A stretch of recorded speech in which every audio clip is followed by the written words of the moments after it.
நேசிக்கிற நல்ல பிதாவே, நன்றியோடு நாங்கள் உம்மை துதிக்கிறோம். உம்மை நாங்கள் ஸ்தோத்திரித்து மையப்படுத்தும் இந்த காலை நேரத்திற்காக நன்றி செலுத்துகிறோம். கடந்த மாதமெல்லாம் உம்முடைய சமூகம் எங்களுக்கு முன் சென்று எங்களுக்கு பாதை காட்டி எங்களை நடத்தின எல்லா வழிகளையும் நாங்கள் திரும்ப திரும்ப நினைத்து உமக்கு நன்றி சொல்ல கடமைப்பட்டிருக்கிறோம். இந்த காலை வேளையிலும் ஆராதனையில் எண்களை ஆண்டவரே கொண்டு வந்து சேர்த்ததுக்காக ஆம் கர்த்தாவே, உம்முடைய கிருபை உம்முடைய தயவு என்றுமுள்ளதாக இருப்பதற்காக நன்றி செலுத்துகிறோம். மெய்யாகவே ஜனத்தை நேசிக்கிறீர், எங்களை நேசிக்கிறதுக்காக ஸ்தோத்திரம்.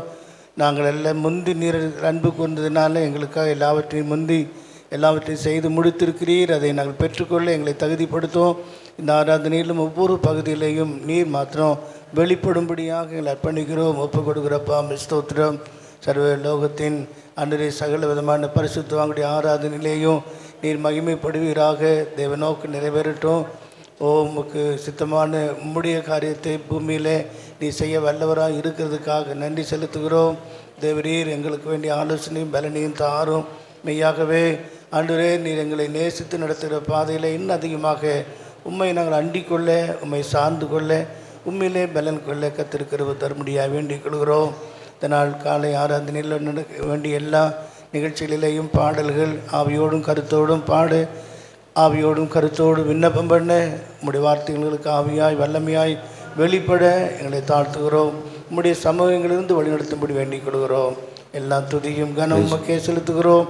இயேசுவின் மூலம் வேண்டிக் கொள்கிறோம் பிதாவே, ஆமேன் ஆமேன். அல்லேலூயா. நிகரே இல்லாத சர்வேசா, திகழும் ஒளி பிரகாசா என்ற துதி பாடலை பாடி கர்த்தரை மகிமைப்படுத்துவோம்.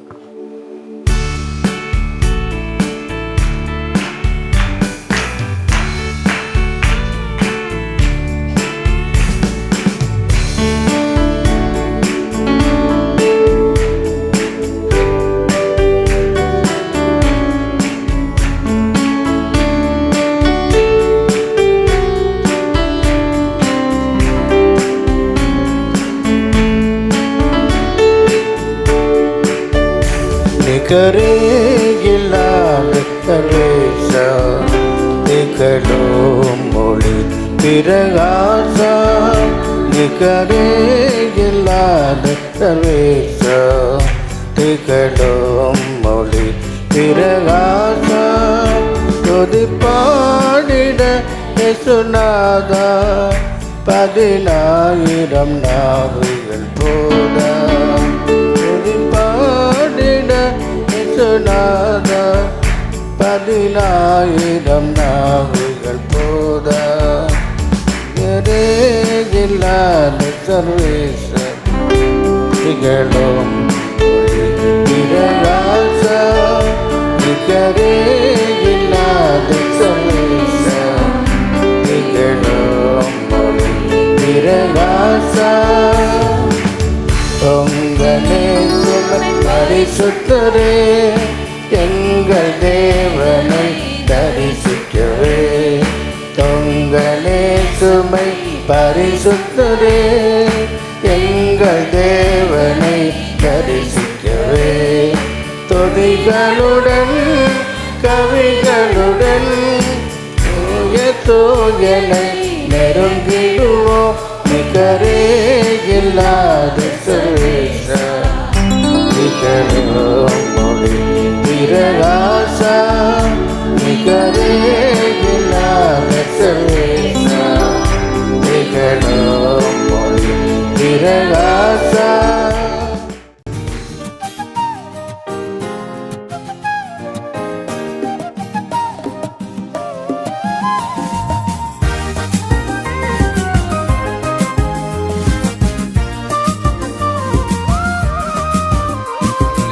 ஹல்லேலூயா. ஆண்டவருடைய பரிசுத்த நாமத்திற்கு மகிமை உண்டாவதாக.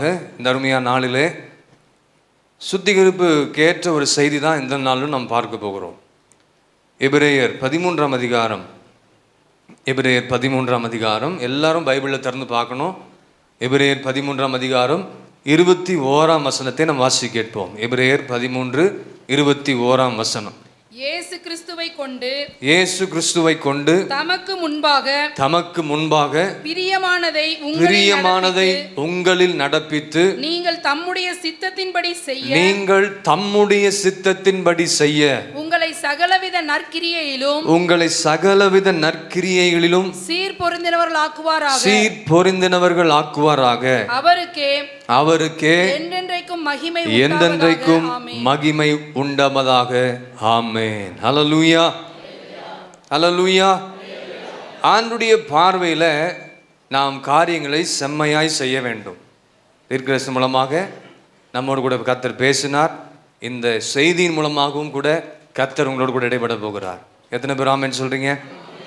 இங்கே நம்ம வாசி கேட்டோமே, இயேசு கிறிஸ்துவை கொண்டு தமக்கு முன்பாக பிரியமானதை உங்களுக்குள்ள நடப்பித்து நீங்கள் தம்முடைய சித்தத்தின்படி செய்ய, அதுதான் ரொம்ப முக்கியம். தம்முடைய சித்தத்தின்படி செய்ய உங்களை சகலவித நற்கிரியையிலும் சீர்பொருந்தினவர்கள் ஆக்குவாராக. அவருக்கு என்றென்றைக்கும் மகிமை உண்டாவதாக. ஆமென். இந்த நாளில் செய்தியினுடைய தலைப்பு என்னவென்று சொன்னால், டூ வாட் இஸ் ரைட். கர்த்தருடைய பார்வையில் எது சரியா இருக்கோ அதை செய்யுங்க. செம்மையானதை செய். தமிழில் செம்மையானதை செய். ஆங்கிலத்தில் டூ வாட் இஸ் ரைட்.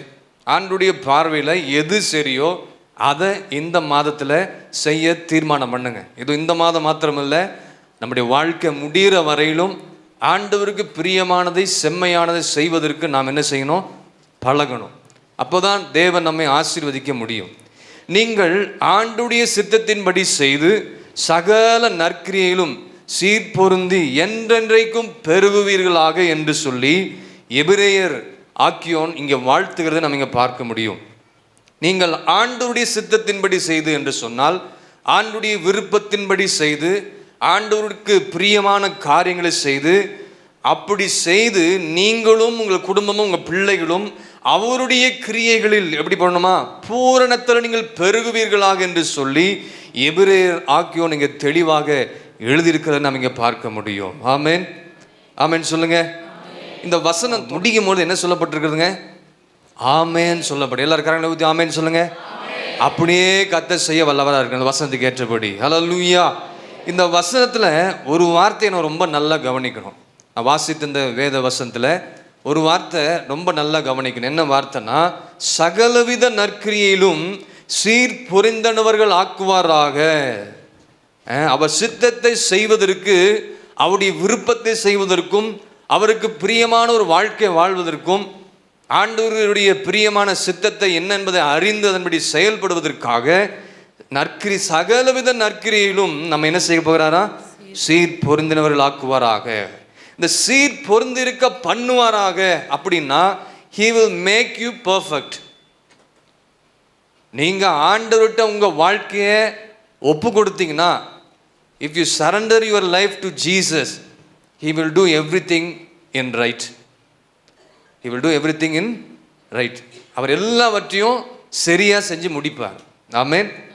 இந்த மாதம் உங்களை எல்லாத்தையும் பர்ஃபெக்டாக கர்த்தர் வணைய போகிறார். ஒரு குயவன் களிமண்ணை வணைவது போல நீங்க ஆண்டவருடைய கரத்துல உங்க எல்லா பிரச்சனைகளும் என்னென்ன காரியங்கள் இருதயத்தில் மனசுல செய்ய தீர்மானம் பண்ணிருக்கீங்களோ ஆண்டவர்கிட்ட ஒப்பு கொடுத்துட்டீங்கன்னா, he will make you perfect. ஒரு சொல்லுங்க. நான் இந்த வசனத்தை வாசிக்கும் பொழுது ஒரு வார்த்தை, இப்போ நான் சொன்ன அந்த காரியம் தான் என்னுடைய பார்வையில் பட்டு, சீர் பொருந்தினவர்கள் ஆக்குவாராக. நற்கிரியையில் சீர் பொருந்தின என்ற வார்த்தைக்கு மூல பாஷையில் என்ன அர்த்தம் சொல்லப்பட்டிருக்குன்னு சொல்லி கொஞ்சம் சில காரியங்கள்லாம் ஆராய்ந்து சில ரெஃபரன்ஸ்லாம் பார்த்துட்டு இருந்தேன். இந்த சீர் பொருந்தின என்ற வார்த்தைக்கு மூல பாஷையில் என்ன அர்த்தம்னு பார்த்தீங்கன்னா, கட்டாட்டிசோ, KATARTIDZO, கட்டாட்டிசோ கிரேக்கத்தில் அப்படி சொல்லப்பட்டிருக்கிறது. எதுக்கு? சீர் பொருந்தினவர்கள் ஆக்குவார். அதுக்கு அந்த அர்த்தம் கொடுக்கப்பட்டிருக்கிறது. இந்த கட்டாட்டிசோ அப்படின்னா இதற்கு 4 விதமான அர்த்தம் கொடுக்கப்பட்டிருக்குது. எத்தனை விதமான அர்த்தம்? எல்லாம் நீங்கள் கவனிக்கணும்னு நினைக்கிறேன். 4 விதமான அர்த்தம் இந்த கட்டாட்டிசோ இந்த கிரேக்கத்தில் இந்த சீர் பொருந்தின இந்த வார்த்தை கொடுக்கப்பட்டிருக்கு. ஒன்று, ஒரு மருத்துவர் உடைந்த எலும்பை இணைப்பது போல. ஒரு மருத்துவர் உடைந்த எலும்பை இணைப்பது போல. ரெண்டாவது, ஒரு மீனவன் தன் வலையை பழுது பார்ப்பது போல. மத்தேயு 4:21 பார்த்துக்கொள்ளுங்க போய். மூன்றாவது, ஒரு கப்பல் கேப்டன், ஒரு கப்பல் மாலுமி தன்னுடைய கப்பலை யாத்திரைக்கு ஆயத்தப்படுத்துவது போல.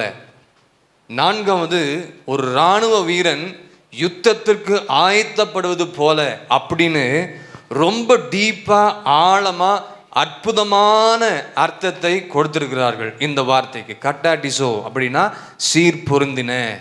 அந்த வாழ்க்கை, அந்த காரியம் நம்முடைய வாழ்க்கையில இன்றைக்கு நடக்கணும். ஒரு ஆமென் சொல்லுங்க. ஆமா, கட்டாட்டிசோ நாம் அவரது சித்தத்தின்படி செய்வதற்கு நாம் என்னெல்லாம் செய்யணும்னா, இப்ப சொன்னோம் பார்த்தீங்களா 4, அதை நாம செய்யணும். என்ன செய்யணும்? ஒரு மருத்துவர் உடைந்த எலும்பை என்ன செய்வது? இணைப்பது போல. கை கால் உடஞ்சிச்சுன்னா என்ன செய்யறோம்?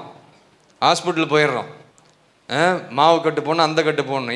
என் மனைவிக்கும் கால் உடஞ்சி போச்சு. கால் உடையில, ஏர்லைன் கிராக் ஆகிப்போச்சு. அது ரொம்ப ஒரு பெரிய வேதனையும் ஆகிப்போச்சு எனக்கு. ஒரு ஆமேன் சொல்லுங்க. ஆமேன். ஓரளவுக்கு ஆண்டவர் நல்லா சுகம் கொடுத்துருக்காரு. இன்றைக்கி சாட்சி சொல்லட்டுமான்னு கேட்டேன். வேண்டாம், நீ நல்லா நடந்து வா, அப்புறம் சொல்லுன்னு சொல்லிட்டேன். அல்லேலூயா. நல்லா இருக்கிறாங்க, ஜெபிச்சு கொள்ளுங்க. ஆமேன்னு சொல்லுங்க.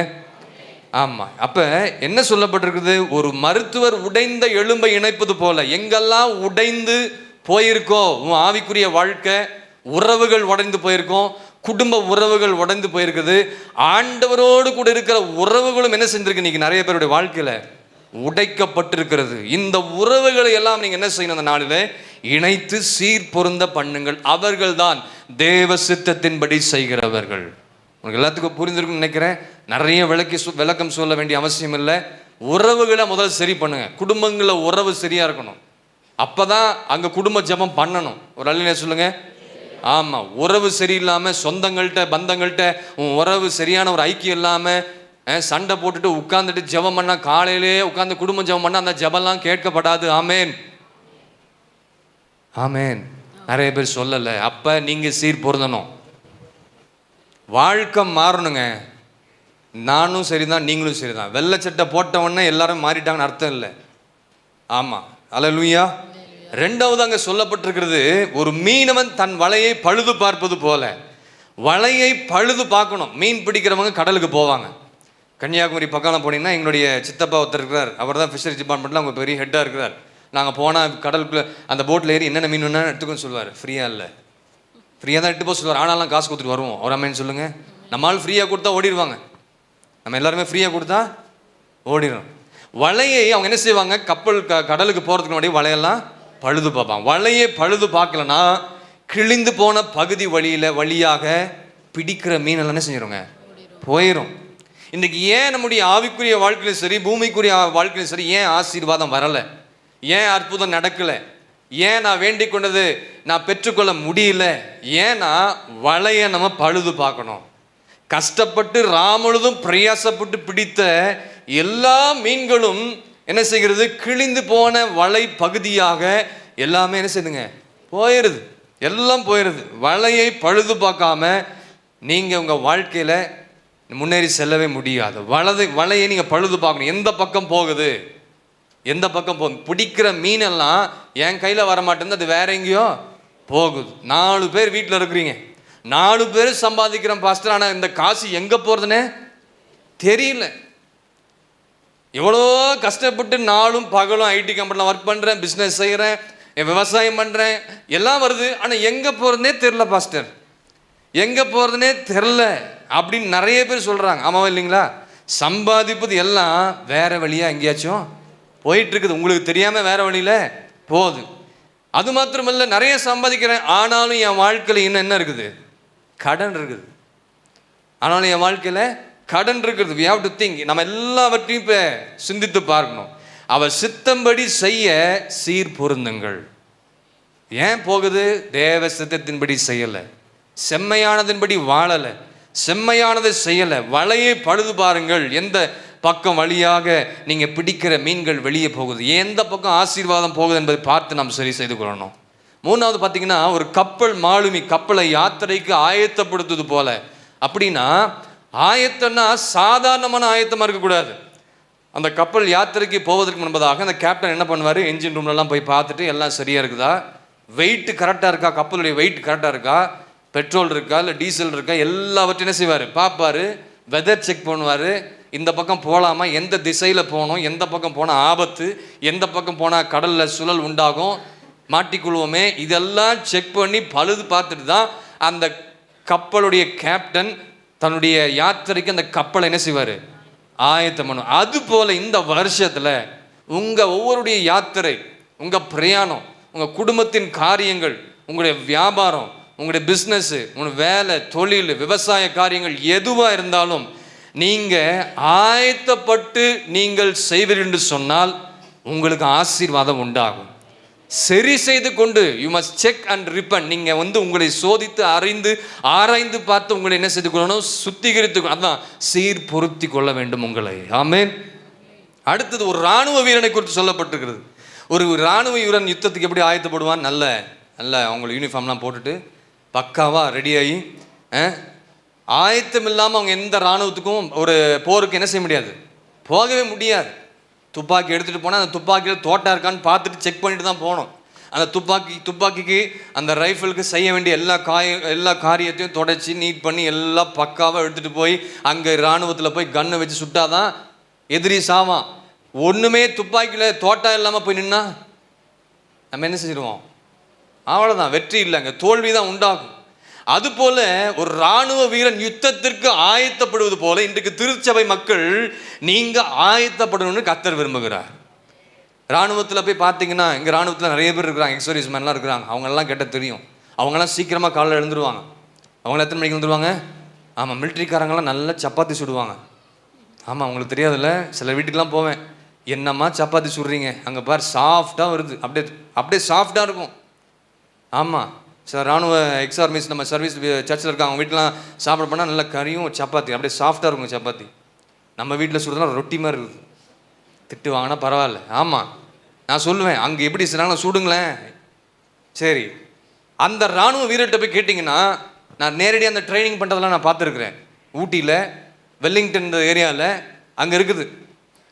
காலையில் 5 மணி 6 மணிக்கெலாம் பண்ணிகிட்டு இருப்பாங்க. அந்த மாதிரி நீங்களும் நானும் ஆண்டுடைய வருகை நாளுக்கு நாம் செல்ல வேண்டும் என்று சொன்னால், சீர்பொருத்தப்பட வேண்டும் என்று சொன்னால், நீங்களும் நானும் அப்படி ஆயத்தப்படுகிற யுத்த புருஷனா யுத்தத்தில் நம்ம வெற்றி பெற முடியும். ஹல்லேலூயா. யுத்தத்துக்கு ஆயத்தப்படுகிற அந்த புருஷனை போல் நீங்கள் ஆயத்தப்படணும். அப்போ தான் நம்ம யுத்தத்தில் என்ன செய்ய முடியும், வெற்றி பெற்றுக்கொள்ள முடியும், ஜெயம் பெற்றுக்கொள்ளும். ஆகவே இந்த நாளிலே கட்டாட்டிசோ என்ற வார்த்தையை என்ன செய்யக்கூடாது, மறக்காதீங்க. உறவுகளை என்ன பண்ணுங்க முதல்ல, அப்புறம் நீங்கள் பாட்டு பாடுங்க, அப்புறம் அந்நிய பாஷை நிரம்புங்க, 2வது வலையே பழுது பாருங்க, 3வது கப்பல் யாத்திரைக்கு என்ன செய்யணும், யுத்தத்திற்கு போக ஆயத்தப்படுங்க. அவ சித்தத்தின்படி செய்யும் பொழுதுதான் கர்த்தர் அற்புதங்களை காண செய்ய வல்லவராக இருக்கிறார். ஹல்லேலூயா. அப்போ இந்த செம்மையானதை செய், டூ வாட் இஸ் ரைட். இயேசு கிறிஸ்துவை கொண்டு தமக்கு முன்பாக பிரியமானதை உங்களை நடப்பித்து நீங்கள் தம்முடைய சித்தத்தின்படி செய்ய உங்களை சகலவித நற்கிரியிலும் என்ன செய்வாராம், சீர் பொருந்த பண்ணுவாராக. எபிரேயர் 13:21 நம்ம இதை வாசி கேட்டோம். சுவிசேஷத்திலிருந்து ஒரு பகுதியை உங்களுக்கு முன்பாக நிறுத்த விரும்புகிறேன். ஒரு எக்ஸாம்பிள், மத்தேயு எழுதின சுவிசேஷம் 7ஆம் அதிகாரம் 24 27 வரைக்கும் சீக்கிரம் வாசிங்க. ஆகையால் நான் சொல்லிய இந்த வார்த்தைகளை கேட்டு இவைகளின்படி செய்கிறவனோ அவனை கன்மலையின் மேல் தன் வீட்டை கட்டின புத்தியுள்ள மனுஷனுக்கு ஒப்பிடுவேன். பெருமழை சொரிந்து பெருவெள்ளம் வந்து காற்று அடித்து அந்த வீட்டின் மேல் மோதியும் அது விழவில்லை. ஏனென்றால் அது கன்மலையின் மேல் அஸ்திவாரம் போடப்பட்டிருந்தது. ஒரு ஆமென் சொல்லுங்க. இந்த பகுதிகளில் பார்த்தீங்கன்னா 2 வார்த்தை ரொம்ப தெளிவாக சொல்லப்பட்டிருக்கு. அந்த வாசித்த இந்த வேத பகுதி நம்ம எல்லாருக்கும் நன்றாக தெரிந்த காரியம். இந்த வசனத்தில் நிறைய பாஸ்டர் பிரசங்கம் பண்ணியிருக்கிறாங்க, எல்லாரும் பிரசங்கம் பண்ணியிருக்கிறாங்க. ஆனால் இங்கே 2 விதமான பகுதியை கர்த்தர் நமக்கு காண்பிக்க விரும்புகிறார். 24ஆம் வசனத்தில் நீங்கள் பார்த்தீங்கன்னா அங்கே என்ன சொல்ல, இவைகளின்படி செய்கிறவன் எவனோ, செய்கிறவன் செம்மையானதை செய்கிறவன் எவனோ. 26ஆம் வசனத்தில் பார்த்தீங்கன்னா இவைகளின்படி வசனத்தை கேட்டு இவைகளின்படி செய்யாதிருக்கிறவன் எவனோ. 2 வார்த்தையே ரொம்ப தெளிவாக இருக்கும் இந்த வசனத்தில். அப்படின்னா ஆண்டுடைய வார்த்தையை வசனத்தை கேட்டு அதன்படி செய்கிறவன் ஒருவன். ரெண்டாவது, ஆண்டுடைய வார்த்தையை வசனத்தை கேட்டு அதன்படி செய்யாதவன் ஒருவன் இருக்கிறான். செய்யாதவன், நடக்காதவன், கீழ்ப்படியாதவன், ஆண்டுடைய வார்த்தைக்கு சொல்லுக்கு செவி கூடாமல் அங்கேயும் சுற்றுகிறவன் இந்த இரண்டு மனிதர்களை ஆண்டவர் என்ன செய்கிறாரு? அடையாளம் காட்டுகிறார் இந்த வேத பகுதியில். அது மாத்திரம் இல்லை, இந்த மத்தேயு 7ஆம் அதிகாரத்திலிருந்து 5ஆம் அதிகாரத்திலிருந்து 7ஆம் அதிகாரம் வரையிலும் ஃபுல்லாக மலை பிரசங்கங்கள் தான். 5லேருந்து 7 வரைக்கும் மலை பிரசங்கங்கள் தான். இந்த 7ஆம் அதிகாரத்தில் இப்போ நம்ம வாசிக்கட்டுமே, இந்த 7ஆம் அதிகாரம் ஒரு அற்புதமான ஒரு அதிகாரம்.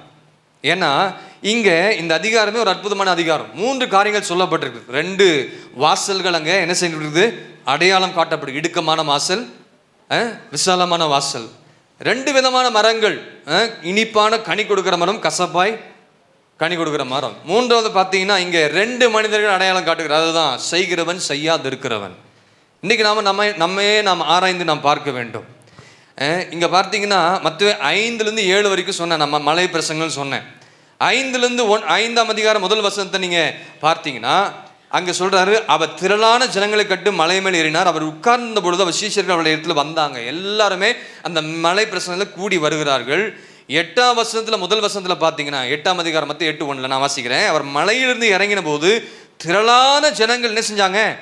அவருக்கு பின் சென்றார்கள். ஹல்லேலூயா. இப்போ இந்த 5லேருந்து 1, 8லேருந்து 1 சில காரியங்களை பார்க்கணும். ஆவியிலே எளிமை என்று அவர் என்ன செய்கிறாரு? சில இடத்துல ஆரம்பிக்கிறாரு. அதுக்கு மாத்திரம் இல்லை, முடியும் பொழுது அது விழுந்து விழுந்து முடியும், முழுவதும் விழுந்தது என்று சொல்லி அந்த வார்த்தையை முடிக்கிறத நாம் பார்க்க முடியும். ஆமேன். ஒரு ஆமேன் சொல்லுங்க. அல்லேலூயா. அப்ப வசனத்தை கேட்பதற்கும் செய்வதற்கும் அதன்படி செய்வதற்கும் இரண்டுக்குமே இடையே நமக்கு உறவு உண்டா இருக்க வேண்டும். ஆமேன். வசனத்தை கேட்டு செய்வதற்கும் அதை கடைபிடிப்பதற்கும் என்ன வேணுங்க? உறவு இருக்கணும். கேட்கிறபடி செய்யணும். அப்படி செய்கிறவர்கள் தான் ஆசீர்வதிக்கப்பட்டவர்கள். அப்படி செய்கிறவர்கள் தான் ஆண்டவரிடத்திலிருந்து முழுமையாக அதிசயங்களையும் அற்புதங்களையும் ஆசீர்வாதங்களையும் பெற்றுக்கொள்ள முடியும். எத்தனை பேர் ஒத்துக்கொள்றீங்க? அல்லேலூயா. இப்போ இதற்கு 2 மனுஷனை கர்த்தர் அடையாளம் காட்டுகிறார். அதுதான் புத்தி உள்ளவன் வீட்டை கட்டுகிறான். அவன் ஆண்டுடைய வார்த்தையை கேட்டு வசனத்தை கேட்டு கீழ்ப்படிந்து எப்படி கட்டணும், என்ன செய்யணும் என்பதையெல்லாம் தெரிந்து கொண்ட பிறகுதான் அவன் எங்கே கட்டுறான்னா கன்மலையின் மேல் தன் வீட்டை கட்டுகிறவனா இருக்கிறான். இந்த கன்மலையின் மேல் கட்டுகிற இவன் கேட்டதின்படி செய்தவன் இவன். ஆனால் இன்னொருத்தன் புத்தி இல்லாதவன், அவன் சொல்றான் வீட்டை மணலின் மேல் கட்டினவன். யாராச்சும் வீட்டை போய் மணல் மேல் கட்டுவாங்களா? அஸ்திபாரத்தை நல்லா தோண்டி கடகாலெல்லாம் போட்டு தான் என்ன செய்வாங்க? கட்டுவாங்க. இவன் புத்தி இல்லாதவன் கேட்டதின்படி செய்யாதவனா இருக்கிறான். அவர் வார்த்தை கேட்டு செய்வதற்கும் செய்திருக்கிற செய்ய போகிற ஆக மனிதர்களை அடையாளம் காட்டி சொன்ன ஊமை தான் இதுங்க. ஒருத்தர் செஞ்சவன், ஒருத்தர் செய்யாதவன். அப்படிப்பட்ட மனிதர்களை அடையாளம் காட்டுவதற்காக தான் இந்த ஊமை இங்கே வந்து என்ன செய்யப்பட்டிருக்கிறது? சொல்லப்பட்டிருக்கிறது. அல்லேலூயா. அப்போ கேட்டு கீழ்ப்படிந்து நம்ம எல்லாரும் நடக்கணும். நோவா எத்தனோ வருஷம் பிரசங்கம் பண்ணார். எத்தனை வருஷம் அந்த எத்தனை பிரசங்கம் பண்ண தெரியல. ஒரே ஒரு வார்த்தை தான். ஆனால் என்னென்ன டாப்பிக்கில் அவர் பேசியிருப்பார் எனக்கு தெரியல. ஆனாலும் ஜனங்கள் மனம் திரும்புகிற மாதிரி இல்லை. இன்றைக்கி நம்ம எத்தனையோ பிரசங்கங்கள் யூடியூப்லையும் டிவிலையும் சர்ச்லையும் கேட்குறோம். ஆனால் மனம் திரும்புகிற மாதிரி வாழ்க்கை மாற இல்லை. ஆனால் மக்கள் எப்படி இருக்கிறாங்கன்னா இன்றைக்கி ஜனங்கள் வந்து நல்ல செய்தி கேட்குறாங்க, வார்த்தையை கேட்குறாங்க, எல்லாம் செய்கிறாங்க. ஆனால் அதன்படி கேட்டு செய்வதற்கு அவங்களுக்கு ஆயத்தம் இல்லை. பைபிளில் தெளிவாக ஒரு வசனத்தை ஆண்டவர் காமிச்சார். பைபிளில் பழைய ஏற்பாட்டு ஒரு வசனம் சொல்லப்பட்டிருக்கு. எசேக்கியேல் 33ஆம் அதிகாரம் 30வது வசனத்தை வாசிங்க. எசேக்கியேல் 33ஆம் அதிகாரம் 30ஆம் வசனம். மேலும் மனுபுத்திரனே, உன் ஜனத்தின் புத்திரர் சுவர் ஓரங்களிலும் வீட்டு வாசல்களிலும், கவனிங்க, வீட்டு வாசல்களிலும் உன்னை குறித்து பேசி கர்த்தரிடத்திலிருந்து புறப்பட்ட வார்த்தை என்னவென்று கேட்போம். கர்த்தரிடத்திலிருந்து புறப்பட்டு வருகிற வார்த்தை என்னென்று கேட்போம். வாருங்கள் என்றும் ஒருவரோடு ஒருவர் சகோதரனோட சகோதரனும் சொல்லி போதும். என்ன சொல்லப்பட்டிருக்குதுங்க? கர்த்தரிடத்தில் புறப்பட்டு வார்த்தை என்னவென்று கேட்க போவோம். வாங்க சர்ச்சுக்கு போகலாம். இன்னைக்கு வந்து ஆராதனை, இன்னைக்கு சுத்திகரிப்பு ஜெபம், இன்னைக்கு வேத பாடம், இன்னைக்கு உபவாசம், இன்னைக்கு சகோதரிமாருடைய ஜெபம், இன்னைக்கு மிஷனரிமாருடைய ஜெபம், குடும்ப முகாம் இருக்குது. நம்ம எல்லாரும் போகலாம், வாங்க ஜெபிக்க போகலாம், கர்த்தருடைய வார்த்தை கேட்க போகலாம். ஆண்டுடைய வார்த்தையை கேட்போம், வாங்க, போகலாம் என்று இங்கே அழைக்கிறார்கள். இன்றைக்கு சபையினுடைய நிலைமை, சபையில் உள்ள இருக்கிற விசுவாசிகள் இப்படிலாம் பேசி கொண்டிருக்கிறாங்க, பேசுகிறாங்க, ஆனால் கேட்குறாங்க, ஆனால் அதன்படி என்ன செய்யறதில்லை. என்ன நடக்குதோ அப்படியே எங்கள் வசனத்தில் ஆண்டவர் தெளிவாக எழுதி வச்சிருக்கிறார். போகலாம் வாங்க, எல்லாரும் சொல்கிறாங்க, நம்ம சர்ச்சுக்கு போகலாம், எல்லாரும் போகலாம், வாங்க வாங்க வாங்கன்னு சொல்லி போறாங்க. 31 வசனம், ஜனங்கள் கூடி வருகிற வழக்கத்தின்படி. எப்படி வராங்க சபைக்கு? வழக்கத்தின்படி தான் வராங்க. பாஸ்டர் கேட்பாரு, இல்லை இவங்க சொல்லுவாங்க, அவங்க மெசேஜ்ல போட்டு உடைப்பாங்க, அதுக்காக நம்ம ஏதாச்சும் போய் முகத்தை காட்டிட்டு காணிக்க போட்டுட்டு ஓடி போயிடலான்னு வர்றாங்க. ஒரு அலையிலே சொல்லுங்க. அப்ப நீங்க ஓடுறீங்களா? இல்லை. அலையிலே சொல்லுங்க. என்ன சொல்றாரு? ஜனங்கள் கூடி வருகிற வழக்கத்தின்படி உன்னிடத்தில் வருகிறார்கள். வழக்கத்தின்படி வராங்க. ஏதோ நான் நல்லா இருக்கணும், என் குடும்பம் நல்லா இருக்கணும், என் பிள்ளைகள் நல்லா இருக்கணும், எப்படியாகிலும் சபைக்குள்ளே வந்து நான் வார்த்தையை கேட்டு நான் என் வாழ்க்கையை சரி செய்து கொண்டு நான் பரலோகம் போய் சேரணும் என்பது வருவது மிக குறைவு. யாருக்கு தெரியும்? ஆண்டுக்கு தான் தெரியும். அல்லேலூயா. கடமைக்காக வருவது சபைக்கு, கடமைக்காக வந்து உட்கார்ந்து கர்த்தருடைய பந்தி எடுப்பது. நிறைய பேர் கர்த்தருடைய பந்திக்கு தான் வராங்க. நிறைய பேர் ஏதோ அப்பத்தையும் ரசத்தையும் ஆன்னு கொடுத்து வாங்கிட்டு போயிடலான்னு நினைக்கிறாங்க. உண்மையான ஒரு சுத்திகரிப்பு இல்லைன்னா நீ எடுக்கிற பந்தி வேஸ்ட்டு, ஒரு பிரோஜனம் இல்லை. ஒரு ஆமேன்னு சொல்லுங்க. கடமைக்காக, பேரளவிற்காக வருது, பேரளவுக்காக போகலாம் அப்படின்னு சொல்லி நிறைய சில கூட்டங்கள்லாம் வருது நிறைய பேர். அதெல்லாம் நீங்கள் மாற்றப்படணும். ஆமேன். ஆனாலும் அவங்க சொல்றாங்க, அடுத்தது வாசிங்க, உனக்கு முன்பாக என் ஜனங்கள் போய் உட்கார்ந்து உன் வார்த்தைகளை கேட்டு. நீ பேசுற பாஸ்டர் பேசுறதும் கேட்கிறாரு, நான் பேசுறதும் கேட்கறாங்க, ஜோதிக மரங்கள் பேசுறதும் கேட்கறாங்க, கேட்டு ஆனாலும் அவர்கள் அவைகளின்படி செய்கிறதில்லை. யாரும் செய்யறதில்லைன்னு சொல்லி ஆண்டு துக்கமா பேச, அவர்கள் அவைகளின்படி செய்கிறதில்லை. அவர்கள் தங்கள் வாயினால் இன்பமாய் பேசுகிறார்கள், அவர்கள் இருதயமோ பொருளாசையை பின்பற்றி இருக்கிறது. ஆமென் சொல்லுங்க. அவர்கள் தங்கள் வாயினால இன்பமாய் பேசுகிறாள். சர்ச்சை முடிஞ்ச உடனே, சே பாஸ்டர் இன்னைக்கு சூப்பராக பேசினார்ல, என்ன சொல்லுவாங்க? பாஸ்டர் இன்னைக்கு சூப்பராக பேசினார் தெரியுமா, ஜோதிகுமார்கள் சூப்பராக பேசினாங்க தெரியுமா, இன்னைக்கு பேசணும் சூப்பராக பேசினா தெரியுமா, கொஞ்சம் எச்சரித்து என்ன பேசுகிறார் அவர், இதெல்லாம் படியில் வேலையாகுமா? என்ன பேசுகிறாங்க அவங்க? வார்த்தையை கேட்டு என் ஜனங்கள் உட்கார்ந்து என் வார்த்தையில் கேட்குறாங்க, அவைகளின்படி செய்கிறது இல்லை, அவர்கள் தங்கள் வாயினால் இன்பமாய் பேசுகிறாங்க. பா என்ன மெசேஜ், என்னதுங்க, என்ன மெசேஜ், எவ்வளோ ஆசீர்வாதமான வார்த்தை. நீங்கள் பாஸ்டருடைய வாயில தீர்க்கதரிசனம் எவ்வளோ ஆசீர்வாதமாக வந்தது பார்த்தீங்களா? அப்படி கேட்டு மார்க் போடுற ஆட்கள் சபையில் இருக்கிறாங்க. இவங்க எப்படி பேசுகிறாங்க, அவங்க எப்படி பேசுகிறாங்க, இவங்க எப்படி பண்ணுறாங்க, யாருக்கு மார்க் போடுறீங்கன்னா கர்த்தருக்கு தான் மார்க் போடுறீங்கன்னு அர்த்தம். ஒரு அலையிலே சொல்லுங்க. சூப்பர் செய்தி பாஸ்டிங் சூப்பராக, அவங்க இருதயமோ கேட்குறாங்க, ஆனால் செய்யறதில்ல. இருதயம் எங்கே இருக்குது? பொருளாசை. கர்த்தருடைய நாளில் கர்த்தர் நாளுக்கு தான் வரணும். ஒரு ஆமீன் சொல்லிடுங்க.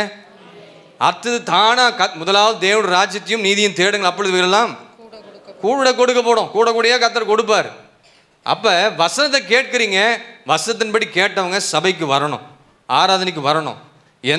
எந்த நாட்களிலும் ஆராதனையை லீவ் போடவே, வியாதிப்பட்டாலும் இங்கே வந்து உட்காருங்க, கர்த்தர் சுகம் கொடுப்பார்.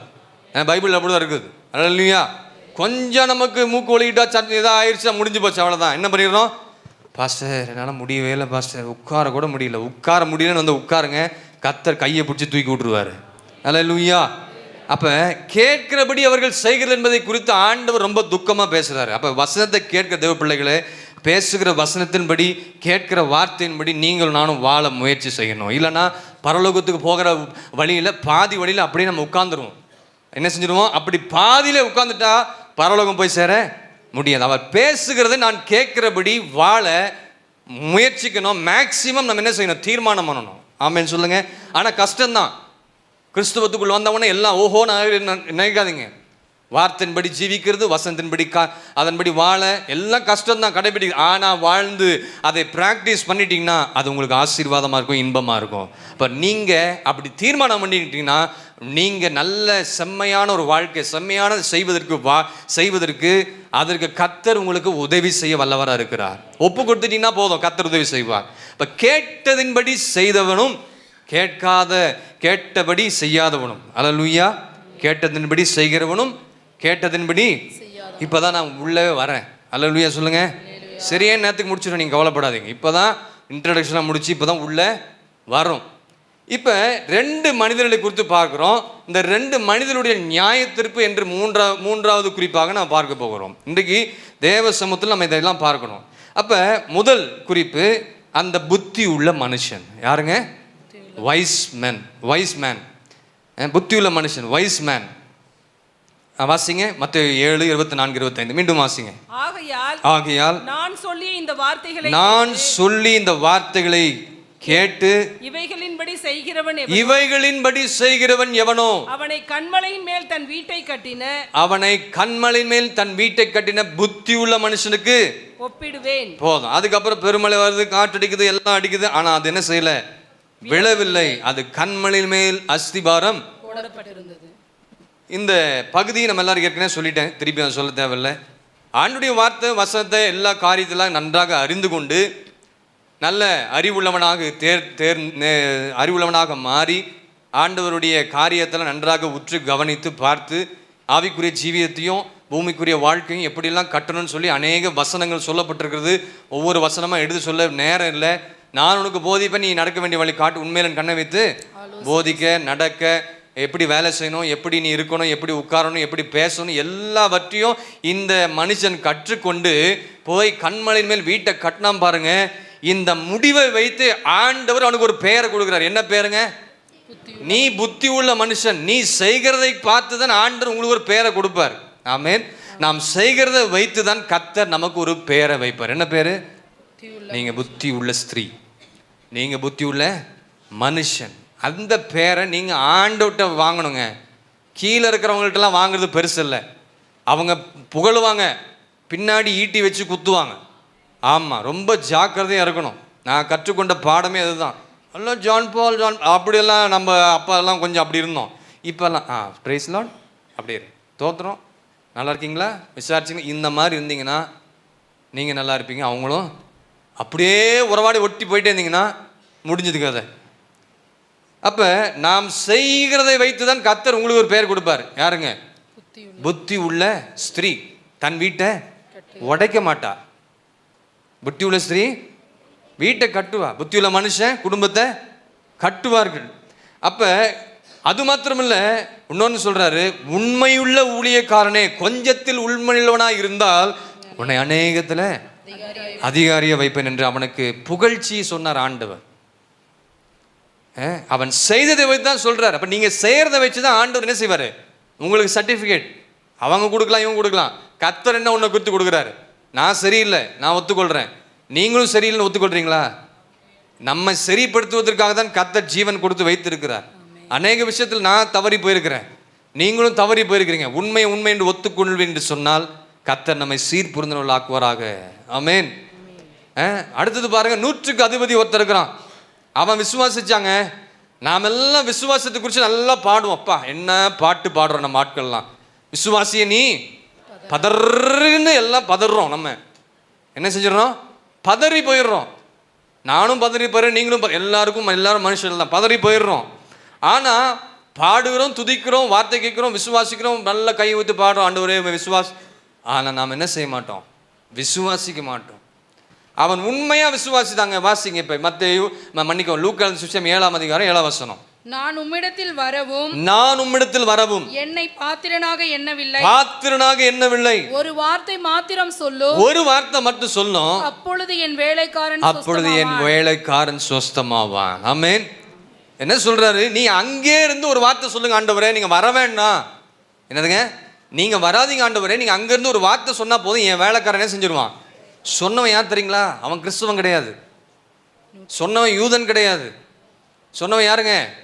அவன் ரோமர் புறஜாதி. அவன் ரோம பட்டாளத்தை சேர்ந்தவன். அவன் ஒரு பெரிய அதிகாரியா இருக்கிறான். ஆனால் அவன் விசுவாசித்தான். அந்த விசுவாசத்தை அவன் செயல்பாட்டுக்கு கொண்டு வந்தான். அதுதான் ரொம்ப முக்கியம். பாடுறது பெருசு இல்லை, வசனம் விசுவாசத்தை குறித்து நிறைய வசனம் தெரிந்து பெரிதல்ல.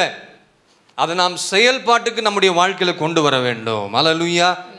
நீங்க வராதீங்க ஆண்டவரே, நீங்க அங்கிருந்து ஜெபம் பண்ணுங்க, அங்கிருந்து ஒரு வார்த்தை மாத்திரம் சொல்லுங்க, என் வேலைக்காரன் சொஸ்தமானா இல்லையா? சொஸ்தமாயிட்டான். இருக்கிற இடத்துல இருந்தே வார்த்தை சொன்னால் போதும். இயேசு சொன்னாரு, இப்படிப்பட்ட விசுவாசத்தை நான் என்ன செய்யல, இஸ்ரவேலருக்குள் காணவில்லையே. உடனே வேலைக்காரன் சொஸ்தமாகிட்டான். வெளியே இருக்கிறவங்களுக்கு அவ்வளோ விசுவாசம் இருக்குது. யாருக்குங்க? புறஜாதிகளுக்கு. ஆனால் இன்றைக்கு இயேசுவை அறிந்து வேத வசனத்தை கேட்டு ஞானஸ்நானம் பெற்று அபிஷேகம் பெற்று எல்லாமே கற்றுக்கொண்ட பிறகும் நம்முடைய வாழ்க்கையில் என்ன இல்லை? விசுவாசம் இல்லை. ஆண்டு நமக்கு ஒரு பெயர் வைக்கணும்னா நாம் செய்கிறத வைத்து தான், கேட்கறது வைத்து அல்ல. அல்லேலூயா. யாக்கோபுல பாருங்க, யாக்கோபுல என்ன சொல்லப்பட்டது பாருங்க. 1 அதிகாரம் 22, 23, 24 வசனம் வாசிங்க. அல்லாமலும் நீங்கள் உங்களை வஞ்சியாதபடிக்கு திருவசனத்தை கேட்கிறவர்களாய் மாத்திரமல்ல அதன்படி செய்கிறவர்களாயும் இருங்கள். இன்னைக்கு நிறைய வீட்டுல போனா பயங்கரமான வசனம் எல்லாம் மாட்டிருக்கிறாங்க. ஆனா அந்த குடும்பங்கள்லாம் அந்த மாதிரி இருக்குதான்னு நமக்கு தெரியல. ஆமா, நிறைய வீட்டுல போய் பார்ப்பேன், நிறைய வசனம்லாம் இருக்கும். வசனம் போர்டு மாட்டுறது பெருசு இல்லை, காரில் வசனம் வைக்கிறது பெருசு இல்லை, காரில் பேக் சைடில் வசனம் ஜம்முன்னு போட்டிருப்பாங்க. ஆனால் அதன்படி ஜீவிக்கிறோமா, அதன்படி செய்கிறோமா, அதன்படி வாழ்கிறோமா என்பதுதான் ரொம்ப முக்கியம். அல்லேலூயா. சொல்லுங்க. திருவசனத்தை கேட்கிறவளை மாத்திரமல்ல அதன்படி செய்கிறவளாயும் என்ன செய்யுங்க? இருங்க. எண்ணத்தினில் ஒருவன் திருவசனத்தை கேட்டும் அதன்படி செய்யாதவனானால் கண்ணாடியிலே தன் சுபாவ முகத்தை பார்க்கிற மனுஷனுக்கு ஒப்பாயிருப்பான். அவன் தன்னைத்தானே பார்த்து அவ்விடம் விட்டு போன உடனே தன் சாயல் இன்னதென்பதை மறந்து விடுவான். அப்ப இந்த வார்த்தை கேட்கிற தேவ பிள்ளைகள் கேட்கிறவளை மாத்திரம் அல்ல, என்ன செய்யணுமா? அதன்படி செய்கிறவளா இருங்க. அல்லேலூயா. கேட்கிற வசனப்படி வாழ முயற்சி செய்யுங்க. திருவசனத்தை கேட்கிறவள் மாத்திரமா இல்ல, அதன்படி செய்யணும். வசனத்தை கேட்டு நாம் என்ன செய்யணும்? இன்றைக்கு சீர்பொருத்தி கொள்ளணும், நம்ம சரி பண்ணி கொள்ளணும். இவன் கன்மலையின் மேல் தன் வீட்டை கட்டினவன். யாருங்க? வசனத்தை கேட்டு அதன்படி செய்தவன். கன்மலையின் மேல் வீட்டை கட்டினவன். எப்படி கட்டினான் தெரியுங்களா? அந்த வீடை எப்படி நினைச்சிருப்பீங்க? எப்படி கட்டிருப்பான் அந்த வீட்டை? நான் சொல்றேங்க, எப்படி கட்டிருப்பான் அந்த புத்தி உள்ள மனுஷன்? ஆண்டவர் சொன்ன வார்த்தை எப்படிலாம் கட்டியிருப்பான்? லூக்கா 6 அதிகாரம் 48 வசனத்தை வாசிங்க. ஆழமாய் தோண்டி கற்பாறையின் மேல் அஸ்திபாரம் போட்டு, ஆழமா உள்ள தோண்டி கற்பாறையின் மேல் அஸ்திபாரம் போட்டு வீடு கட்டுகிற மனுஷனுக்கு ஒப்பாரு. வீடு கட்டுகிற மனுஷனுக்கு ஒப்பாரு. எப்படிங்க? ஆழமாய் தோண்டி கிறிஸ்துவுக்குள்ளாக ஆழமா வேறு நிற்கணும். ஏதோ சாதாரணமா கொஞ்சம் ஆழத்துக்கு போய் அப்படி இல்லை. இதெல்லாம் ஆற்றுல ஒரு கால் சேத்துல ஒரு கால்னு சொல்லுவாங்க. ஆமேன். ஆமாம், வந்துட்டா உள்ள ஆழமாக வந்துடணுங்க. இல்லை கட்டி முன்னேறி போக முடியாது. உங்களுக்கு கர்த்தர் என்ன பெயர் வைப்பாருன்னு எனக்கு தெரியல. ஆதி நிலைமையில் அப்போ வந்த மாதிரியே இன்னும் சபையில் உட்காந்துட்டீங்கன்னா நான் சொல்ல விரும்பலை. அல்லேலூயா. ஆழமாய் தோண்டி கற்பாறையின் மேல் இவன் கட்டுகிறான் பாருங்க. எவ்வளோ கஷ்டம். பாறையை உடைச்சி எல்லாம் வெடியெல்லாம் வச்சு உடைச்சி கட்டுறது எவ்வளவு கஷ்டம். அருமையா சொல்லியிருக்காரு பாருங்க லூக்கா. இங்க கஷ்டம்தான், அது கடினமான ஒரு காரியம்தான். அது கடினமா இருந்தாலும் அதை குறித்து அவன் கவலைப்படாமல் வசனத்தை கேட்டு வசனத்தின்படி செய்து அவன் தன் செய்கையில் உத்தமனா இருந்து அவன் தன் வீட்டை கன்மலையின் மேல் கட்டினான். ஆகவேதான் வந்த ஆபத்துக்கு அவன் வீடு அவன் குடும்பம் எல்லாம் தப்பி இருக்குன்னு நான் நினைக்கிறேன். அல்லேலூயா. ஆமேன். அவன் தான் புத்தி உள்ளவன் என்று கர்த்தர் சொல்றான். அது போல வசனத்தை கேட்கிறது கஷ்டம்தான், ஃபாலோ பண்ணுறதும் கஷ்டம்தான். ஆனால் அதில் பழகிவிட்டால் பின் நாட்களில் மிகுந்த சமாதானத்தை அது நமக்கு கொடுக்கும். எத்தனை பேர் சுவாசிக்கிறீங்க? அவர்களை பார்த்து தான் சொல்கிறாரு புத்தி உள்ளவன். ஆமென். வீட்டை கட்டிட்டாங்க. சரி, வீடு கட்டினீங்களே, சரி எதுக்காக வீடு கட்டுறீங்க? சொல்லுங்கள் பார்க்கலாம். என்னதுங்க? இல்லை, கொஞ்சம் சத்தமாக தான் பேசுங்களேன். நான் தான் சாப்பிடல. என்னதுங்க? குடி இருக்க, வாசமாக இருக்க. வீடெல்லாம் கட்டிருக்கீங்களா? ஆமாம். இந்த சபையில் சொந்த வீடு இல்லாமல் இருந்தவங்களுக்குலாம் கர்த்தர் வீட்டை. ஆனால் நம்ம லேட்டாக வருவோம் சர்ச்சுக்கு. அப்படி தான். ஆமாம், ரொம்ப ஆண்டவர் கோவப்படுவார். கார் கொடுத்துருக்காரு, பைக் கொடுத்துருக்காரு, ஆனால் நம்ம ரொம்ப லேட்டாக தான் வருவோம் சர்ச்சுக்கு. எல்லாமே கொடுக்குறாரு, ஆனால் நம்ம என்ன செய்யறது? ஆண்டவருக்கு லேட். ஐயோ, சீக்கிரம் போயிடணும், தம்ப்ரஸ் வைக்கணும், ஸ்கூலில் ஆஃபீஸில் வைக்கணும், அங்கே வைக்கணும், இங்கே வைக்கணும். அப்போ ஓடி போய் என்ன சம்பளம்? நீங்கள் லேட்டாக வந்தீங்கன்னா ஆசீர்வாதம் ஆரம்ப ஜெபத்திலேருந்து கடைசி ஆசீர்வாதம் இருக்கிற வரைக்கும் தான் அந்த வாரம் முழுவதும் முழு ஆசீர்வாதத்தை விசுவாசி பெற்றுக்கொள்ள முடியும். இல்லை அந்த வாரத்தில் ஏதாவது கண்ணீர் விடியும், திங்களையோ வியாழனோ வெள்ளியோ. காரணம் என்ன? முழு ஆசீர்வாதத்தை நீங்கள் பெற்றுக்கொள்ளணும். ஆமேன். வீடு எதற்கு கட்டுறீங்க? குடும்பமாக சந்தோஷமாக நான் வாழணும், என் பிள்ளைகளோட சந்தோஷமாக இருக்கணும், மனைவியை நல்லபடியாக பார்த்துக்கணும், புருஷனுக்கு வேண்டிய கடமையை செய்யணும், வீட்டுக்கு வேண்டிய எல்லா காரியத்தையும் வாங்கி போடணும், சொந்தமாக ஒரு வீட்டில் இருக்கணும், வாடகைக்காரன் தொந்தரவு பண்ணுவான், ஜெபம் பண்ணி வீட்டை கர்த்தர் கொடுப்பாருன்னு எல்லாம் வீட்டுக்குள்ளே போயிட்டீங்க. வீடுகளில் 4 விதமான வீடு இருக்குதுங்க. எத்தனை வீடுங்க? புத்தி உள்ளவன் கட்டிட்டான், புத்தி உள்ளவன் கட்டிட்டான். வீடுகள்லேயே 4 விதமான வீடு இருக்குது. ஒன்று பூமிக்குரிய வீடு. அல்லேலூயா. வீடுகளில் 4 விதமான வீடு இருக்குது. ஒன்று பூமிக்குரிய வீடு. 127ஆம் சங்கீதம் 1 வசனம், கர்த்தர் வீட்டை கட்டாராகில் கட்டுகிறவன் பிரயாசம். இது என்ன வீடுங்க? இருங்க, நான் இல்லை, இது வந்து பூமிக்குரிய வீடு. கர்த்தர் தான் வீட்டை கட்டுறாரு. உங்கள் வீட்டை கட்டுறது யாருங்க? கர்த்தர் உங்களை வீட்டு கட்டி கொடுத்து உங்களை ஆசீர்வாதமாக வைச்சிருக்கிறார். அது பூமிக்குரிய வீடு. 2வது ஆவிக்குரிய வீடு. என்ன வீடுங்க? எபேசியர் 2ஆம் அதிகாரம் 19லிருந்து 22ஆம் வசனம் வரைக்கும் நீங்கள் வாசித்து பார்த்துக்கொள்ளுங்க. அங்கே என்ன செய்யறாரா, அவளுக்கேற்ற மாளிகையாய் அவர் என்ன செய்றாரு, அவருக்கேற்ற நல்ல ஒரு மாளிகையாய் கட்டி அதை என்ன செய்றாருன்னா சபையாக கர்த்தர் மாற்றுகிறார். ஆமென். 3வது சபையாகிய வீடு. 2 தீமோத்தேயு 2ஆம் அதிகாரம் 20ஆம் வசனத்தில் பார்க்குறோம். அங்கே நாம் பார்க்குறோம், ஒரு வீட்டில் கனத்திற்குரியதும் கனவீனத்துக்குரியதும் இருக்குது என்று பேசுகிறார் ஆண்டவர். ஆமாவா இல்லைங்களா? வாசிக்க வேண்டாம். வீடு என்பது சபையை குறிக்கிறது. கனத்துக்குரியவும் இருக்கிறாங்க, கனவீனக்குரியவும் இருக்கிறாங்க, அவங்களை சரி செய்கிறார். அதாவது சபையில் சரிப்பட முடியும். 4வது வாசிங்க, நித்திய வீடு. ஆமென். 2 கொரிந்தியர் 5:1. எத்தனை வீடுங்க இருக்குது? பூமிக்குரிய வீடு ஒன்று இருக்குது, ஆவிக்குரிய வீடு இருக்குது, சபையாகிய வீடு இருக்குது. 4வது ரொம்ப முக்கியம், நித்திய வீடு. வாசிங்க 2 கொரிந்தியர் 5:1. பூமிக்குரிய கூடாரமாகி நம்முடைய வீடு அழிந்து போனாலும், பூமிக்குரிய கூடாரமாகி நம்முடைய வீடெல்லாம் அழிந்து போனாலும், தேவனால் கட்டப்பட்ட கைவேலை அல்லாத நித்திய வீடு பரலோகத்தில் நமக்கு உண்டு என்று அறிந்திருக்கிறோமே. நல்லவர்களை கலங்களை வைத்து சொல்லுங்க பார்ப்போம். ஹல்லேலூயா. நீ எவ்வளோ மாடியாக கட்டலாம், 3 மாடி 4 மாடி 5 மாடி 2 மாடி அப்படிலாம் நீங்கள் கட்டலாம். ஆனால் இங்கே என்ன சொல்லப்பட்டிருக்கிறது, பூமிக்குரிய கூடாரமாகி நம்முடைய வீடு அழிந்து போனாலும், அதெல்லாம் ஒரு பூகம்பம் வந்தால் அழிந்து போனாலும், தேவனால் கட்டப்பட்ட கைவேலை இல்லாத நித்திய வீடு பரலோகத்திற்கு நமக்கு உண்டென்று நம்ம எல்லாரும் இந்த வீட்டை கட்டி முடிக்கணும். எந்த வீட்டை? நித்திய வீடை கட்டணும்னா நாம் இங்கே நல்லா இருக்கணும், வாழ்க்கை மாறி இருக்கணும், செம்மையாக செய்யணும், பேச்சு மாறணும், உன் பார்வை மாறணும், செய்கை மாறணும், பழகிற விஷயத்தில் மாறணும். எல்லாம் மாறினாதான் உங்களுக்கு என்று நித்திய வீட்டை கட்டி வச்சிருக்காரு, அந்த வீட்டுக்குள்ளே நீங்கள் போக முடியும். இந்த 4 விதமான வீடை கட்டுவதற்கும் அதை அந்த வீட்டிலிருந்து ஆசீர்வாதத்தை பெற்றுக்கொள்வதற்கும் அவர் சொன்னபடி செய்தாதாங்க அந்த வீடு ஆசீர்வாதமாக இருக்கும். ஹல்லேலூயா. கர்த்தர் சொன்னபடி செய்தாதான் ஆசீர்வாதம் கிடைக்கும்.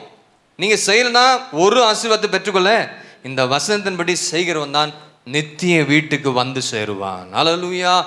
இப்போ நித்திய வீடு என்பது ரொம்ப விசேஷமான வீடுங்க. அந்த வீட்டுக்காக கர்த்தர் நம்மை ஆயத்தம் பண்ணி கொண்டிருக்கிறார். யாரை? சபையை, தேவ ஜனங்களை. அந்த வீட்டுக்கென்று கர்த்தர் உங்களை என்ன செய்கிறாரு? ஆயத்தம் பண்ணி கொண்டிருக்கிறார். சரி, இந்த புத்தி உள்ள மனுஷன் வீடு கட்டினானே பார்த்தோம்.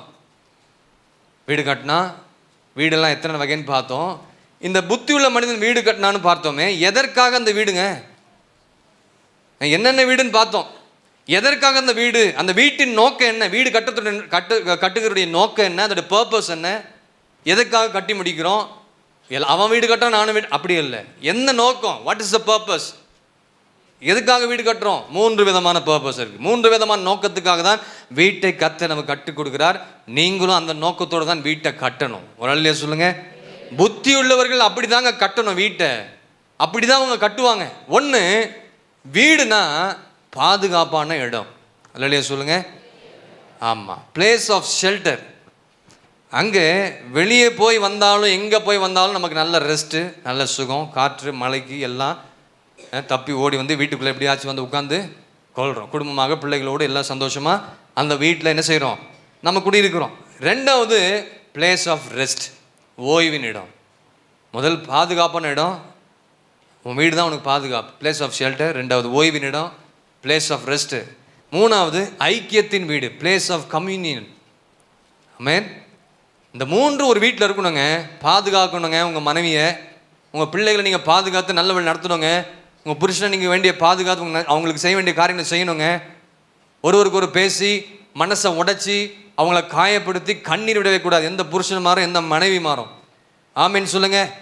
ஆவிக்குரிய கிறிஸ்துவ குடும்பத்தில் இந்த சம்பவம் நடக்கவே, பிள்ளைகளை தவறான வார்த்தையில் பேசி அவங்க துக்கம், பெற்றோர்கள் பிள்ளைகள் பெற்றோருக்கு கீழ்ப்படிந்து அடங்கணும். பிள்ளைகள் பெற்றோருக்கு துக்கத்தை உண்டு பண்ண, வந்த மருமகள் வந்த வீட்டுக்கு எப்படி இருக்கணும்? ஆசீர்வாதமாக இருக்கணும். வந்த மருமகளை மாமியார் எப்படி வச்சுருக்கணும்? என்னங்க பேச மாட்டேன்றீங்க? உங்கள் பிள்ளைகளுக்கு கல்யாணம் ஆகல நடத்துமா? ஆமாம், அவங்களை எப்படி வச்சுக்கணும்? பாதுகாத்து அவங்கள ஆசீர்வாதம். அதுதான் தேவனுடைய வீடு, அதுதான் பாதுகாப்பான இடம். ஆமேன். ரெண்டாவது ஓய்வு இடம், பிளேஸ் ஆஃப் ரெஸ்ட். நல்ல ஓய்வெடுங்க, ஓய்வெடுக்க வேண்டிய இடத்துல எடுங்க. ஐக்கியத்தின் வீடு, கணவன் மனைவி பெற்றோர் பிள்ளைகள் சொந்தங்கள் பந்தங்கள் நல்ல உறவோடு இருக்கக்கூடிய வீடு இடம்தாங்க. இதுதான் ஐக்கியத்தின் வீடு. அங்கே எப்படி இருக்கணுங்க? ஒருவருக்கு ஒருவர் ஐக்கியத்தோடு இருக்கணும். புருஷன் சிலர்லாம் மனைவிட்டு பேசாமல் இருக்கிறீங்க, எனக்கு தெரில, நான் பொதுவாக சொல்லிட்டு போகிறேன். பிள்ளைகள் அப்பா அம்மாட்ட பேசாமல் இருக்கிறீங்க, மனைவி பெற்றோர் இப்படி நல்ல ஒருவருக்கு பேசாமல் இருக்கிறீங்களா? இதெல்லாம் இன்றைக்கோடு என்ன செய்யணும்? இப்போ வீட்டினுடைய நோக்கம் இதுதாங்க. இந்த மூன்றுமே பரம வாசஸ்தலத்தை குறிக்கிறது. இந்த மூணுமே பாதுகாப்பு, place of rest, place of calm. ஆவிக்குரிய வீட்டையும் கட்டணும், அது ரொம்ப முக்கியம். அது அப்படின்னா என்ன? பாதுகாப்பான இடம்னா பரலோக ராஜ்யம் தான். அங்கே தான் அங்கே சேர்த்து வைத்தால் திருடன் வரமாட்டான், பூச்சி அரித்து போவதில்லை, வீணாக போகாது. அங்கே சேர்த்து வைப்பதே நம் பொக்கிஷத்துக்கு பாதுகாப்பு. வரலையா சொல்லுங்கள்? வீடு கட்டுங்க, அங்கே கட்டு. அந்த வீட்டுக்கு போகணுன்னா இங்கே எப்படிலாம் இருந்து சேர்த்து வைக்கணுமோ சேர்த்து வச்சு போயிருங்க. ஆமேன். ரெண்டாவது ஓய்வு இடம்னா என்னதுங்க? பரலோக ராஜ்யம். அங்கே நம்ம போய் என்ன செய்யணும்? அங்கே போய் இருக்கணும். ஐக்கியத்தின் வீடு, அதுதான் நித்திய ஐக்கியம். என்னாலும் இயேசுவோடு கூட இருக்கிற அந்த பாக்கியத்தை கத்த தரப்போகிறார். அப்போ இந்த மூன்று ஆவிக்குரிய வீட்டை கட்டணும். பூமிக்குரிய வீட்டில் பாதுகாப்பு எல்லாமே வேணும்னா, மூணு ஆவிக்குரிய வீடுனா அங்கே கத்த சொல்வதை செய்யுங்க, கத்தோடைய வசனத்தை கேட்டு செயல்படுங்க. அங்கே பாதுகாப்பு இருக்கும், நித்திய இளைப்பாறுதல் இருக்கும். இயேசுவோடு கூட என்னாலும் இருக்கக்கூடிய அந்த கிருபையும் பாக்கியத்தையும் கத்த நமக்கு தந்து நடத்துவார். ஹல்லேலூயா, ஹல்லேலூயா. அப்போ இந்த வீட்டை கட்ட இயேசுவே அவன் அஸ்திபாரமாக தெரிந்து கொண்டான். யாரு? புத்தி உள்ளவன், புத்தி உள்ள மனுஷன். இயேசுவே அவன் தன் கண்மலையாக எடுத்துக்கொண்டான், நம்பிக்கையாக வைத்துக் கொண்டான். 125 சங்கீதம் முதல் வசனத்தில் வாசிக்க, கர்த்தரை நம்புகிறவர்கள் என்றென்றைக்கும் அசையாமல் நிலைத்திருக்கும் சீயோன் பர்வத்தை போல அவன் நம்பினாங்க. இந்த வீட்டை என்னால் கட்டி முடிக்க முடியும், இந்த வீட்டை நல்ல முறையில் நல்ல பிளான் பண்ணி வீட்டை கட்டி முடிக்க கர்த்தனுக்கு கிருபை பாராட்டுவார், எனக்கு நல்ல அறிவு கொடுத்துருக்கிறாரு, எப்படி கட்டணும் என்ன செய்யணும்னா அப்படியெல்லாம் கட்டி அவன் என்ன செய்யறான்? அந்த வீட்டை புத்தி உள்ளவன் இயேசுவையே கண்மலையாக நம்பிக்கையாக தெரிந்து கொண்டு அவன் சொன்னபடியே அந்த வீட்டை கட்டி முடிக்க கர்த்தர் கிருபை செய்தார். நல்ல முறையில் கட்டினா, புயல் அடிச்சிச்சு, பெருங்காற்று அடிச்சிச்சு, மழை வந்தது, ஆனாலும் அந்த வீடு என்ன செய்யலை? விழுந்து போகவில்லை, அசைக்கப்பட்டு போகவில்லை. ஹல்லேலூயா. காரணம் இயேசுவையே தன் அஸ்திபாரமாக தெரிந்து கொண்டான். நீங்கள் எத்தனை பேர் அப்படி வீட்டை கட்ட போறீங்க? ஆவிக்குரிய வீட்டை அப்படி தான் கட்டணும். ஆமேன்னு சொல்லுங்க. இவன் புத்தி உள்ளவன் என்று சொல்லி அவனுக்கு ஒரு பெயரையே கர்த்தர் வச்சிட்டார். ஏன்னா அவன் சொன்னபடி வீட்டை கண்மணியின் மேல் கட்டினவன். ஆமேன். இப்போ ஆவிக்குரிய ஜீவியமாகி வீட்டையும் நீங்கள் இப்படி தான் செய்யணும். ஆமேன், ஹல்லேலூயா. சரி, இவன் இப்படி இந்த வீட்டை கட்டுவதற்கு பிரயாசப்பட்டான். ஆண்டவர் சொன்னார், நீ வீட்டை கட்டி இப்படிலாம் கட்டணும்ப்பா சொன்னார். ஆனால் அந்த வீட்டை எப்படி கட்டி வீட்டை அந்த இவன் எப்படி கட்டி இந்த வீட்டை முடிச்சிருப்பான்னு நம்ம அதையும் பார்க்கணும்.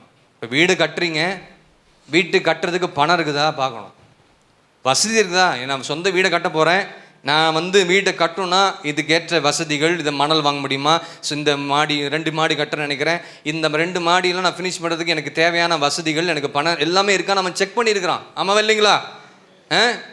எப்படி இவன் வீடை கட்டிருப்பான்? கொஞ்சம் அவன் கால்குலேட் பண்ணி தான் எல்லாமே செஞ்சுருக்கிறான். லூக்கா 14:30. வீடை கட்டுறவங்களுக்கும் சரி, ஆவிக்குரிய வீட்டை கட்டுறவங்களுக்கும் சரி. லூக்கா 14:30 வாசிங்க. இந்த மனுஷன் கட்ட தொடங்கி, இந்த மனுஷன் வீட்டை கட்ட தொடங்கி முடிக்க திராணி இல்லாமல் போனான் என்று சொல்லி தன்னை பரியாசம் பண்ணாதபடிக்கு. கவனிங்க, ஒரு மனுஷன் வீடு கட்ட தொடங்கும் பொழுது அவன் அந்த வீடு என்னால கட்டி முடிக்க முடியுமா என்று சொல்லி தீர்மானம் பண்ணுங்க ஃபர்ஸ்ட். ஏன்னா அதை கட்டி முடிக்காம பாதியிலே நின்றுட்டா பக்கத்தில் இருக்கிறவங்க ஊர்ல இருக்கிறவங்க கேலி கிண்டல் பரியாசம் பண்ணுவான். ஒரு ஆமேன்னு சொல்லுங்க. அந்த அந்த அந்த பேச்சு இவனுக்கு வந்துடக்கூடாது என்பதற்காக அவன் என்ன செய்யறான் பாருங்க, அதை கட்டி தீர்க்கிறதற்கு எனக்கு நிர்வாகம் உண்டோ இல்லையோ என்று முன்பு அவன் உட்கார்ந்து செல்லும் செலவை கணக்கு பாராமல் இருப்பானோ. ஒரு வீடு கட்டுறீங்களா, ஒரு கார் வாங்குறீங்களா, ஒரு பைக் வாங்குறீங்களா, இடம் வாங்குறீங்களா, இதையெல்லாம் என்னால் என்ன செய்ய முடியும், அதை தீர்க்கிறதுக்கு எனக்கு நிர்வாகம் உண்டோ இல்லையோ என்று என்ன செய்யணும், முன்னமே என்ன செய்யணுங்க, கணக்கு பாரு. அந்த வீட்டை கட்டுவதற்கு முன்பே கணக்கு பார்க்கணுங்க. அல்லேலூயா, அல்லேலூயா. எப்படி வீட்டை கட்டிருக்கான் பார்த்தீங்களா, கணக்கு பார்த்துருக்குறான்.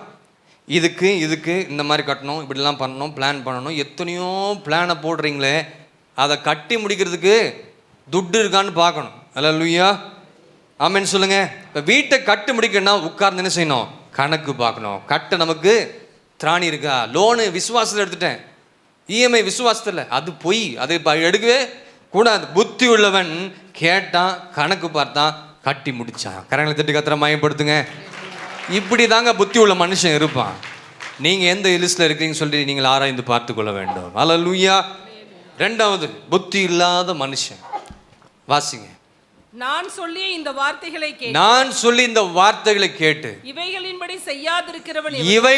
செய்யாதிருக்கிறவன் எவனோ அவன் தன் வீட்டை மணல் மேல் கட்டின புத்தியில்லாத மனுஷனுக்கு ஒப்பிடப்படுவான். போதும்.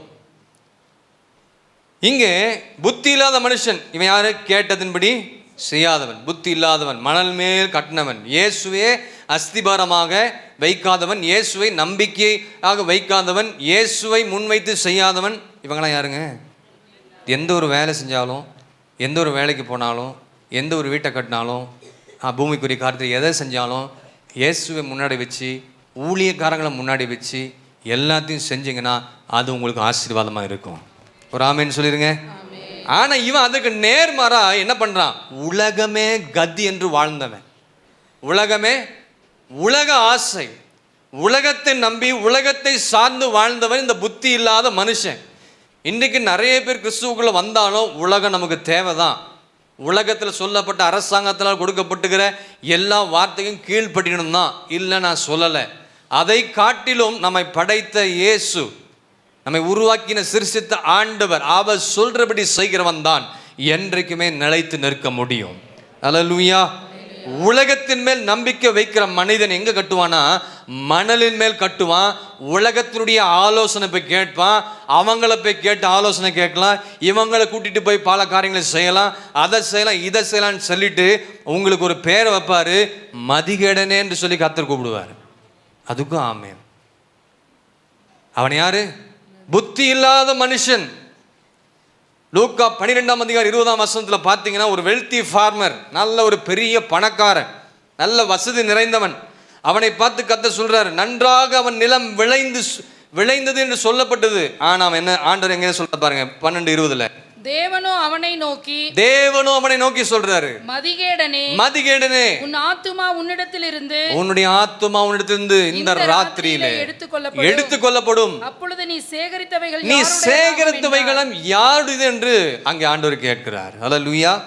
வெல்தி ஃபார்மர், நல்ல ஒரு பணக்காரனை பார்த்து ஆண்டவர் சொல்ற, அவனை பார்த்து சொல்றாரு, ஃபூல்னு சொல்றாரு. என்ன சொல்றாரு ஆங்கிலத்தில்? மதிகேடனே, புத்தி இல்லாதவனே சொல்றாங்க. பார்த்தீங்களா, புத்தி இல்லாமல் இப்படி போய் செஞ்சுட்டேன். புத்தி இல்லையா உனக்கு, நான் சொல்றது உனக்கு புரியலையா, நான் என்ன செய்யணும் அதன்படி செய்ய மாட்டியா அப்படின்னு திட்டுறாங்களா, ஸ்கூல்ல வீட்டை திட்டுறாங்களா? அதான் இங்க சொல்றாரு, புத்தி இல்லாத மனுஷன் மணலின் மேல் கட்டப்பட்ட ஒரு மனிதனா இருக்கிறான். இன்றைக்கு உன் ஆத்துமா உன்னை விட்டு என்ன செய்து எடுபட்டு போகும் பொழுது சேர்த்தவைகள் யாருடையது? 21 சொல்றாரு, தேவனிடத்தில் ஐஸ்வரியவானாய் இராமல், நீ தேவனிடத்தில் எப்படிப்பட்டதா இருக்கணும்? ஐஸ்வரியவனாய் இராமல், தனக்காகவே பொக்கிஷங்களை சேர்த்து வைக்கிறவன், இப்படியே இருக்கிறான். நீ தேவனிடத்துல ஐஸ்வர்யத்தை சேர்த்து வைக்கல, நீ உலகத்துல வாழ்ந்து சுகித்து நல்ல எல்லாம் கொடுத்தது ஆண்டவர் தான். சம்பாதிக்கிறீங்க, விவசாயம் பண்றீங்க, படிக்கிறீங்க, ஐடி ஃபீல்ட்ல இருக்கிறீங்க, மற்ற எல்லா காரியத்திலும் பிசினஸ் ஓடி செய்றீங்க. ஆனா அங்கெல்லாம் இடம் வாங்கி பொக்கிஷம் சேர்த்து வச்சு அதை வாங்கி இதை வாங்கி வச்சுட்டீங்க. ஆனா நீங்க எங்க யார்கிட்ட சேர்த்து வைக்கலன்னு சொல்றாரு? அதுதான் புத்தி இல்லாத மனுஷனா இருக்கிறோம். நம்ம எல்லாருமே இங்க நல்லா சேர்த்து வைக்க பிரயாசப்படுறோம். பிள்ளைங்களுக்கு ஏதாச்சும் வச்சிடணும், அந்த இந்த இப்படி எல்லாம் வச்சிடணும், பண்ணுங்க, வேணான்னு சொல்லலை. ஏன்னா பெற்றார்கள் தான் பிள்ளைகளுக்கு பொக்கிஷங்களை அப்படின்னு பார்த்தோம். அப்ப நீங்க என்ன செய்யணும்? பிள்ளைகளுக்கு வேண்டிய பொக்கிஷங்களை பூமிக்குரியதையும் சேர்த்து வைக்கணும், ஆவிக்குரியதையும் சேர்த்து வைக்கணும். அப்போ சேர்த்து வைக்கிறது பெருசு இல்லை, நீங்கள் இங்கே சேர்த்து வைங்க, பரலோகத்தில் உங்கள் பொக்கிஷருக்கு தான் நீங்கள் பார்க்கணும். தேவனிடத்தில் ஐஸ்வர்யவங்களா நீங்கள் நானும் மாறணும். அல்லேலூயா. அவர்களை பார்த்து தான் புத்தி உள்ளவன் சொல்லுவார். ஆமேன்னு சொல்லுங்க. அவன் இந்த பெரிய பணக்காரன், எப்படிங்க பெரிய வெல்தி ஃபார்மர், அவன் எதுலெல்லாம் வெற்றி பெற்றான் தெரியுங்களா? விவசாயத்தில் வெற்றி பெற்றான், பொருள் சம்பாதிக்கிறதுல அதில் வெற்றி பெற்றான், சேர்த்து வைக்கிறதுல வெற்றி பெற்றான், உலகத்தில் இருக்கிற எல்லா காரியத்தையும் செய்வதில் அதில் எல்லாம் நல்ல நேர்த்தியாய் செய்து நல்ல அறிவுள்ளவனாக இருந்து எல்லாம் செய்து முடிக்க நல்ல திறன் இருந்து எல்லாத்துலையும் வெற்றி. அவனை பார்த்து ஆண்டவர் சொல்கிறார், யூ ஆர் ஃபுல். என்ன சொல்கிறாரு? நீ மதிகேட, என்ன செஞ்சிட்ட? நீ ஆண்டவருக்கென்று எதையுமே சேர்த்து வைக்காம போயிட்ட. உலக பிரகாரமாக வாழ்ந்து அப்பாவின் வார்த்தைக்கு செவி கொடுக்காம உலகத்தின் வார்த்தைக்கு செவி கொடுத்து ஆண்டவருடைய வார்த்தைக்கு நீ என்ன செஞ்சிட்ட? உன் காதை அடைத்து விட்டாய், நீ புத்தி இல்லாதவன். ஆண்டவர் நம்மளை பார்த்து அப்படி தான் சொல்கிறார். அப்படி செய்கிறவங்க தான் சொல்கிறாரு. இப்படி செய்யாதவங்களை ஆண்டவர் ஒருபோதும் சொல்ல மாட்டார். உங்களுக்கு புத்தி உள்ளவன் பெயர் வைக்கிறார். ஆமேன். நம்ம எல்லாம் நமக்கு தேவை தான். First God. ஆமேன் சொல்லுங்க. ஆண்டவர் தான் நமக்கு முதலாவது. புத்தி உள்ளவன் கேட்டதின்படி செய்கிறவன். வேதம் என்ன சொல்கிறதோ அப்படி செய்கிறவனே புத்தி உள்ளவன். அப்படி செய்யாதவன் யாருங்க? புத்தி உள்ளவன். இந்த பணக்காரனை பார்த்து சொல்கிற, இன்னையோடு உன் சாப்டரு க்ளோஸ், உன்னையோடு உன் ஃபியூஸ் கேரியரை பிடுங்க போகிற, நீ ஜாக்கிரதையாக இருந்து சொல்கிறாரு. ஏன்னா ஆட்டம் ஆடினது அப்படி. என்னதுங்க? நீ ஆட்டம் ஆடின என்ன சொல்கிறாங்க பார்த்தீங்கன்னா, சொல்ல என்ன ஆட்டம் ஆடினான் பாஸ்டர், அவன் என்ன ஆட்டம் ஆடினாங்க சிஸ்டர், அவனை பற்றி தெரியாது உங்களுக்கு, அவளை பற்றி தெரியாது, என்ன ஆட்டம் ஆடினா பார்த்தீங்களா அப்படின்னு ஆண்டு சொல்லுவார். என்ன ஆட்டம் ஆடின, இன்னைக்கு நைட்டு உன் ஃபியூஸ் கேரியரு. ஆமாம். அதனால் இந்த உலகத்தில் வாழும் பொழுது கர்த்தருடைய பிள்ளைகள் ரொம்ப எப்படி இருக்கணுங்க? கவனமாக வாழணும். அல்லேலூயா. பணத்தை வைத்தோ உலக பிரகாரமான காரியங்களை வைத்தோ அந்த வெற்றியை வைத்தோ நான் ஜெயிச்சிட்டேன்னு சொல்லக்கூடாது. அதற்கு அது அர்த்தம் கிடையாது. நீ உலகத்தில் ஜெயிக்கலாம், பிஸ்னஸில் ஜெயிக்கலாம், படிக்கிற இடத்துல ஜெயிக்கலாம்.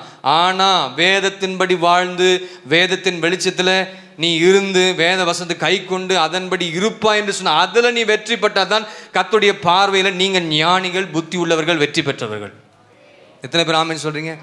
நிறைய பேர் ஆமேன் வர ஆமேன்னு சொல்லுங்க. அப்போ நீங்கள் உங்கள் நிதானத்தை உங்களை ஆராய்ந்து பார்த்து கொள்ளுங்க. கர்த்தருடைய வார்த்தைக்கு செவி கொடுங்க. இன்றைக்கு தீர்மானம். இன்றைக்கு நாம் ஆராய்ந்து பார்க்க, வீடு எதன் மேல் கட்டியிருக்கிறோம், நம்ம ஆவிக்குரிய ஜீவன் எதன் மேல் கட்டப்பட்டிருக்கிறது, எப்படிப்பட்ட வீட்டை கட்டி கொண்டிருக்கிறோம், எப்படிப்பட்ட வீட்டை நம்ம கட்டணும். இந்த புத்தி இல்லாத மனுஷனே போல் நம்ம என்ன செய்யக்கூடாது. இவன் ஏன் என்ன செஞ்சான் தெரியுங்களா? இவன் எளிதாய் வீடை கட்ட நினைச்சான். எப்படியாச்சும் ஈஸியாக ஷார்ட்கட்டில் போய் வீடை கட்ட பிளான் பண்ணுறான். ஏன்னா புத்தி உள்ள மனிதனை போல கஷ்டப்பட்டு இவன் கண்மணியில் தோண்டி கட்டலைங்கவன் கண்மணியின் மேல் அஸ்திபாரம் போடுவது ரொம்ப கஷ்டம். இயேசுவுக்காக வாழ்றது ரொம்ப கஷ்டம். அவமானம் தான், நிந்தை தான், பாடுதான், பிரச்சனை தான். அதை அவன் என்ன செய்யலைங்க? புத்தி இல்லாதவன் விரும்பலை. பாடு, உபத்திரவம், கிறிஸ்துவின் நிமித்தம் வருகிற உபத்திரவத்தை அவன் விரும்பாதவன், புத்தி இல்லாதவன். விரும்பினவன், புத்தி உள்ளவன் கட்டி முடித்தான். எளிதான வாழ்க்கை வாழ விரும்பினவன், விசாலமான வாசலை விரும்பினவன், கர்த்தருடைய சித்தத்தின்படி செய்யாம அதன்படி வாழ தெரியாதவன், கேட்டுக்கு போகிற வாசல் விசாலமா இருக்கும். ஆமேன். கேட்டுக்கு போகிற வாசல், அதன் முடிவு எப்படிங்க? அழிவு. இவன் தான் புத்தி இல்லாத ஒரு மனுஷனாய் போயிட்டான். மணல் மேல் கட்டினவன். என்ன நடந்தது? பெருவலை வந்துச்சு, காற்று அடிச்சிச்சு, எல்லா வீடு நினைச்சிச்சுங்க விழுந்தது. புத்தி உள்ளவனுக்கும் புத்தி இல்லாதவனுக்கும் 2 பேர்த்துக்கும் சோதனை வந்துச்சுங்க. 2 பேர். ஆனால் ஒருத்தர் சோதனையில் ஜெயிச்சிட்டான், இன்னொருத்தன் நீங்கள் எதில் இருக்கிறீங்க உங்களை ஆராய்ந்து பார்த்து கொள்ளுங்க. அப்போ சோதனையில் கிறிஸ்துவத்தில் வரும், அதில் நம்ம நிலைத்து நிற்கணுங்க. நம்முடைய வீடு நிலைத்து நிற்கணும்னா நம்முடைய அஸ்திபாரம் இயேசுவின் மேல் மாத்திரம் வைக்க வேண்டும். அப்போ இங்கே வந்திருக்க உங்களை பார்த்து கர்த்தர் சொல்கிற வார்த்தை, ஒருவரும் இந்த மனுஷனை போல துக்க முகமாக போயிடக்கூடாது. அல்லேலூயா. நம்ம முடிவு எல்லாமே எப்படி இருக்கணும்னா மகிமையாக இருக்கும். நம்ம வீடு எப்படி இருக்கணுங்க? ஏன்னா பெருமலை கூரைக்கு ஆபத்து ஒன்று, 2வது பெருவெள்ளம். மணல் மேல் கட்டினா பெருமலை, கூரைக்கு ஆபத்து, உங்கள் வீட்டு ஸ்தலத்துக்கு ஆபத்து, பெருவெள்ளம் அஸ்திபாரத்துக்கு ஆபத்து, பெருங்காற்று வீடு முழுவதற்கும் ஆபத்து. யோபு 1:19 வாசிங்க சீக்கிரமா.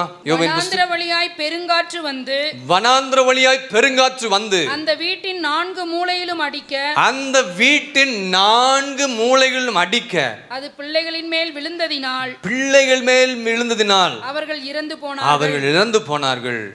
பார்த்தீங்களா? நான் ஒருவன் மாத்திரம் தப்பு. நான் ஒருவன் மாத்திரம் இல்லைங்க, நீங்கள் எல்லாரும் இந்த வீட்டில இருந்து தப்பணும். ஒரு அலையிலே சொல்லுங்க. ஆமாம். யோபு பார்த்தீங்களா?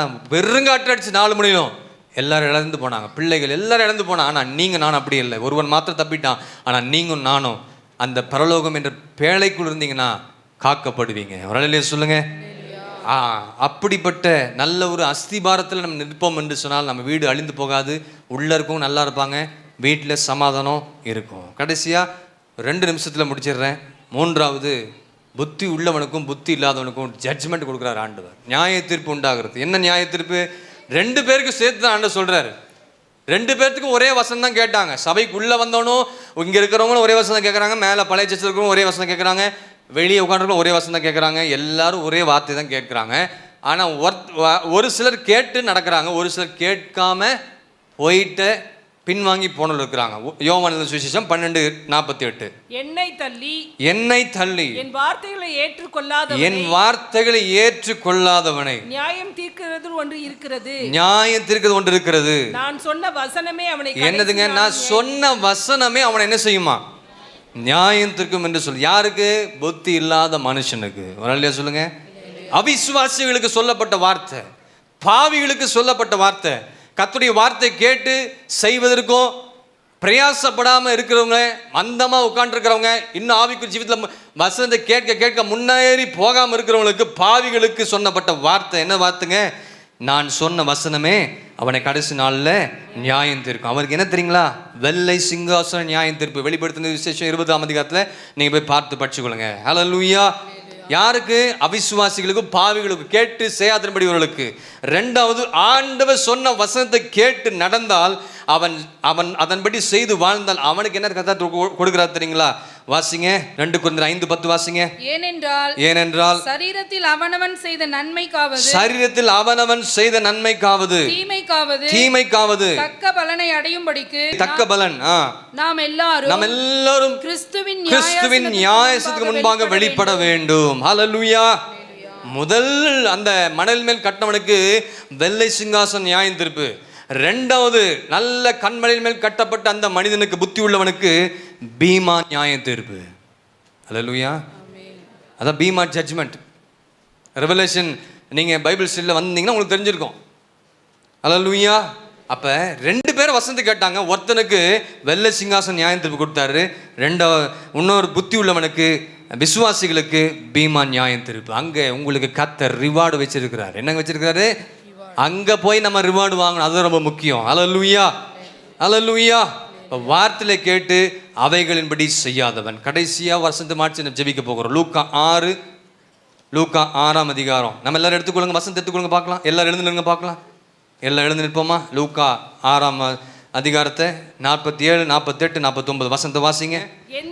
என்னிடத்தில் எல்லாரும் சேர்ந்து, என்னிடத்தில் வந்து என் வார்த்தைகளை கேட்டு அவைகளின்படி செய்கிறவன் யாருக்கு ஒப்பாயிருக்கிறான் என்று உங்களுக்கு காண்பிப்பேன். ஆழமாய் தோண்டி கற்பாரின் மேல் அஸ்திபாரம் போட்டு வீடு கட்டுகிற மனுஷனுக்கு ஒப்பாயிருக்கிறான். பெருவெள்ளம் வந்தது, நீரோட்டம் அந்த வீட்டின் மேல் மோதியும் அதை அசைக்க கூடாமற் போயிற்று. ஏனென்றால் அது கண்மலின் மேல் அஸ்திபாரம் போடப்பட்டிருந்தது. என் வார்த்தைகளை கேட்டும் அவைகளின்படி செய்யாதவனோ அஸ்திபாரம் இல்லாமல் மண்ணின் மேல் வீடு கட்டணுக்கு ஒப்பா இருக்கிறான். நீரோட்டம் அதன் மேல் மோதின உடனே அது விழுந்து முழுவதும் அழிந்தது என்றார். ஆமென். நம்முடைய வீடு அழிந்து போகாதபடிக்கு காக்கப்படணும். வசனத்தை கேட்டு மனந்திரும்புங்க. புத்தி உள்ள மனுஷன் வெற்றி பெறுவான். புத்தி உள்ள மனுஷன் வீட்டை கட்டி முடித்தான். நாம் புத்தி உள்ளவர்களா புத்தி இல்லாதவர்கள்? வாழ்வா அழிவா? உங்க கையில் தான் இருக்கு. நீங்க தான் முடிவு பண்ணணும். ஆகவே கண்களை மூடி நம்ம எல்லாரும் நாம் ஜெபிக்கலாம். கிறிஸ்துவின் அடைக்கலத்தில் கிருபையின் மாநிழலில் கண்மலை வெடிப்பதனில் புகலிடம் கண்டு கொண்டோ.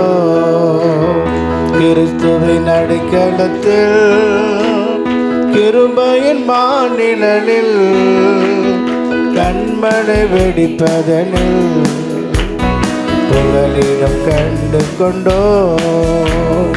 கண்மலை வெடிப்பதனில் புகலிடம் கண்டு கொண்டோ. ஜெபிப்போம். ஸ்தோத்திரிக்கிறோம் ஆண்டவரே. ஸ்தோத்திரம் ஸ்தோத்திரம் ஸ்தோத்திரம். எங்களை அதிகமாக நேசிக்கிற எங்கள் நல்ல தகப்பனே, நன்றியோடு நாங்களுமே துதிக்கிறோம், ஸ்தோத்திரித்து மகிமைப்படுத்துகிறோம். நல்ல ஆராதனைக்காய் நன்றி செலுத்துகிறோம். மாதத்தின் 2வது நாளிலும் கர்த்தருடைய சமூகத்திலே கூடி வர செய்திரே ஆண்டவரே. இந்த ஆண்டிலும் கர்த்தாவை முதல் பந்தி எடுக்க 2வது பந்தி எடுக்க கர்த்தர் நீர் எங்களுக்கு உதவி செய்தபடினால ஸ்தோத்திரம். உடைய சரீரத்துக்கும் உடைய இரத்தத்துக்கும் பங்குள்ளவர்களாக இந்த பூமியிலே நீர் எங்களை வைத்திருக்கிறபடினால நம்ம ஸ்தோத்திரிக்கிறோம். ஆண்டவரே, நீர் வரும் வரைக்கும் ஆண்டவரே இந்த பந்தியை நாங்கள் ஆண்டவரே இந்த ஆசரிப்பை செய்து கொண்டிருக்க கர்த்தர் எங்களுக்கு கொடுத்த நல்ல பாக்கியத்துக்காய் ஸ்தோத்திரிக்கிறோம். ஆவியானவர் எங்கள் மத்தியில் அசைவாடினபடினால நம்ம ஸ்தோத்திரம். வான சேனையோடு எங்கள் மத்தியிலே நீர் உலாவிக் கொண்டிருக்கிறபடினால ஸ்தோத்திரிக்கிறோம். இந்த ஆலயத்திலே உலாவுகிறீர் ஆண்டவரே, நீர் எங்களோடு பேசுகிறீர் ஆண்டவரே. உடைய வசனத்தின் மூலம், உடைய பாடல் சத்தத்தின் மூலம் ஆண்டவரே, எங்களுடைய பெல்லிய சத்தத்தினாலும் எங்களோடு பேசி கொண்டிருக்கிறபடினாலும் ஸ்தோத்திரிக்கிறோம். ஆண்டவரே, உடைய சத்தத்தை கேட்டு உணர்ந்து ஆண்டவரே அதன்படி நடக்க ஜீவிக்க கர்த்தர் எங்களை சபையை நீர் பக்குவப்படுத்தும்படியாக உடைய கருத்தில் ஒப்பு கொடுக்கிறோம். எப்படியாகிலும் உடைய வருகையில் ஆண்டவரே நாங்களும் சபையும் ஆண்டவரே கத்தாவந்து சேர தேவரீர் நீர் கிருபை செய்யும்படியாக ஜெபிக்கிறோம். புத்தியுள்ளவர்களாய் வாழ ஆண்டவரே, புத்தியுள்ள மனிதன் ஆண்டவரே கண்மனையாகிய கிறிஸ்துவின் மேல் ஆண்டவரே நாங்கள் அஸ்திபாரத்தை போட்டு உண்மையிலே நாங்கள் கட்டப்பட்டு வர கத்தாவே ஒவ்வொருவருக்கும் ஆண்டவர் அந்த வெளிப்படுத்துகளை நீர் கொடுக்கும்படியாக ஜெபிக்கிறோம். ஐயா ஸ்தோத்ரா. ஆண்டவரே, இந்த நாளிலும் கர்த்தருடைய ஆலயத்தில் தேவ சமூகத்தில் வந்த கர்த்தருடைய பிள்ளைகள் ஒவ்வொருவரையும் தேவரே நீர் ஆசீர்வதிக்கும்படியாக ஜெபிக்கிறோம். மீதியான அப்பம் ரசம் இருக்கிற தேசத்தில் ஏராளமான ஜனங்கள் இருக்கிறார்கள் ரட்சிக்கப்படாமல், தேவன் அறியாதவர்கள். அவர்களையும் கர்த்தர் ரட்சித்து ஆண்டவரே என்னை சுற்றி இருக்கிற ஜனங்களெல்லாம் ரட்சித்து ஆண்டவரே அனுதினமும் ரட்சிக்கப்பட்ட சபையிலே சேர்த்து கொள்ளப்பட்டது போல எங்கேயும் ஆண்டவரை சேர்த்து கொள்ளப்பட்ட கர்த்தர் நீர் உதவி செய்யும்படியாக நாங்கள் உடைய கரத்தில் ஒப்பு கொடுத்து ஜெபிக்கிறோம். இந்த ஆண்டில் ஏராளமான ஆத்துமாக்களை கொண்டு வருவீராக. பாரத்தோடு கண்ணீரோடு கவலையோடு பலவிதமான போராட்டத்தோடு பிரச்சனையோடு கர்த்தருடைய சமூகத்தில் யார் யார் வந்திருந்தாலும் உம்முடைய சமூகத்தை விட்டு உம்முடைய ஆலயத்தை விட்டு கடந்து செல்லும்போது நீர் அவர்களை ஆசீர்வதித்து அனுப்பும்படியாக ஜெபிக்கிறோம். உடைய கிருபையும் உடைய இரக்கமும் உடைய தயவும் அவர்களோடு செல்லட்டும். எங்களையும் உடைய கருத்தில் ஒப்பு கொடுங்க. சபையை தருகிறோம், ஜனங்களை தருகிறோம். ஒவ்வொருவரும் இந்த வாரம் முழுவதும் நீர் காத்துக்கொள்ளும். தாழ்த்தி ஒப்பு கொடுக்கிறோம். சண்டே கிளாஸ் ஊழியங்களை பொறுப்படும் இயேசுவின் நாமத்தில் கேட்கிறோம் பிதாவே, ஆமென். இந்த அப்பத்தை புசித்து இந்த பாத்திரத்திலே பானம் பண்ணுகிறவனுக்கு நித்திய ஜீவன் உண்டு. கடைசி நாளிலே நான் அவனை எழுப்புவேன் என்று கர்த்தர் சொல்லியிருக்கிறார். வனாந்திரத்திலே மன்னாவை புசித்தவர்கள் மரித்து போனார்கள், ஆனால் இதிலே புசிக்கிறவன் என்றென்றைக்கும் அறியாமல் இருப்பான் என்று நம்முடைய ஆண்டவர் சொல்லியிருக்கிறார். என் ஆத்துமாவே கர்த்தரை ஸ்தோத்திரி, என் முழுவதுமே அவருடைய பரிசுத்த நாமத்தை ஸ்தோத்திரி. என் ஆத்துமாவே கர்த்தரை ஸ்தோத்திரி, அவர் செய்த சகல உபகாரங்களையும் மறவாது. ஆமேன். நம்முடைய கர்த்தராகிய இயேசு கிறிஸ்துவின் கிருபையும் பிதாவாகிய தேவனுடைய அன்பும் பரிசுத்தாவின் ஐக்கியமும் இன்றும் என்றும் சதா காலங்களிலும் நம் அனைவரோடும் ஆண்டவராகிய இயேசு கிறிஸ்துவின் வருகை மட்டும் கூடவே இருப்பதாக. ஆமேன். அல்லேலூயா, அல்லேலூயா, அல்லேலூயா. கர்த்தரை ஆசீர்வதிப்பாராக.